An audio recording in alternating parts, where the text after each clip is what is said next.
So our lab has been working with other collaborators around the Great Lakes probably since around 2000, coming up with methods of understanding the relationship between risk of degradation caused by development and agriculture and the effects that it has on the biota that live on in wetlands around the shores of the Great Lakes. Usually that they say by a third generation that a business will usually fail. There's a business cycle where an entrepreneur gets in with an idea, does well enough to keep the doors open. The second one is already in a place that's well established. The third generation gets in and forgets about what it was like to actually start the place and just use it somewhat as a cash cow. So we're really, really very proud that we're going to meet this 100-year mark. And we're going to meet this 100-year mark as not only being a business, but being the family that started it and it operated all those years in the very same location. The thing I always say is microbreweries are truly local businesses, so we can 100% only support our local economy for the simple reason that our brew kettles back here can only make so much beer. I can't sell it to Toronto, I can only sell it to Windsor. So everything I produce is sold in this city, and people in this city work here and help me produce it. People buy it and people sell it throughout the city. So all of the basically money that goes into me brewing here goes back into the community and comes back to me. It's a full cycle, and that's why microbreweries are great local businesses.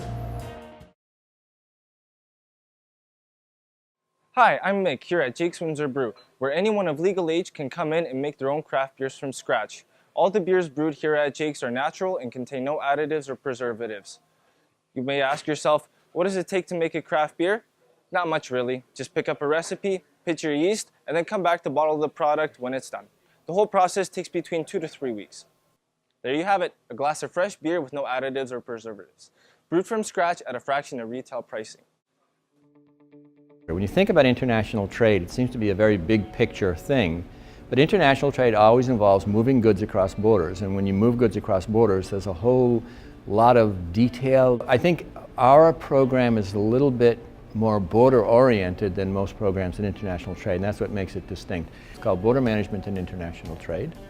So it's sort of distinct from most international trade programs because of the focus that we have on border issues, things like border security, customs compliance, and all the things that you have to understand if you're moving goods or people across borders for business purposes.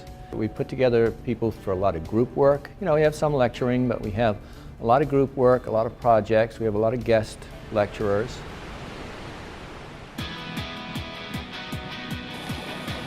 Let's cheer them on. They've got a beautiful day for racing.